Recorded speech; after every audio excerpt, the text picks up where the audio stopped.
That's G. Cooking oil, garlic, onion,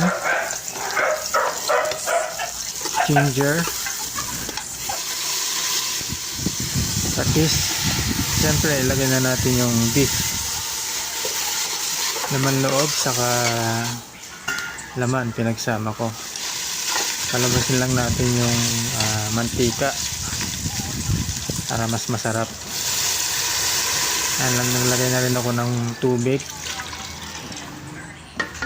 saka natin pressure cooker ng siguro mga 20 minutes or 20 to 25. Hiwa na rin pala ako ng sili.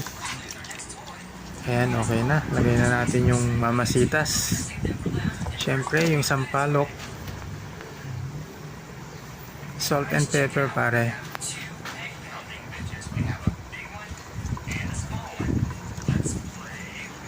Palabasin natin yung sarap ng sampalok. Ayun. Ayan, sili. Okay na.